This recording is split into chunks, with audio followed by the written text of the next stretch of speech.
India is one of the fastest growing market economies with a young population and a robust business ecosystem. The country has its sights set on becoming a 5 trillion US dollar economy by 2025 by stimulating manufacturing, fostering innovation, and boosting entrepreneurship. And its labor force is crucial to making this plan work. However, a staggering imbalance of the workforce split into formal and informal sectors makes this a formidable challenge.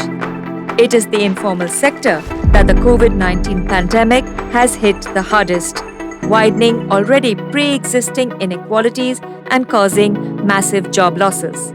Today, a huge proportion of informal workers are at risk of falling into poverty due to unstable livelihood opportunities. Providing for the welfare of formal and informal workers through a strong and inclusive set of labor laws lies at the heart of achieving sustainable economic development and growth.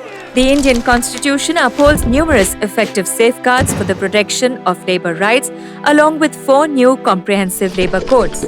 However, gaps related to working conditions, leave, working hours, and other issues falling outside the gambit of the laws might leave millions of workers without protection. India's National Action Plan on Business and Human Rights presents a timely opportunity for the Government of India to review and provide for robust labor frameworks, fill any gaps, and promote business respect for labor rights. Championing the 3 pillars of the UN Guiding Principles of Business and Human Rights, India's National Action Plan must address key labor rights issues to strengthen its labor market.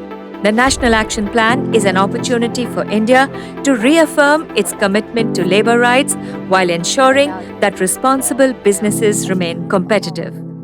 Let's join the Indian government in embracing the UN Guiding Principles on Business and Human Rights. Let's move forward on a pro-growth path that's sustainable, inclusive, and respectful of human rights for all.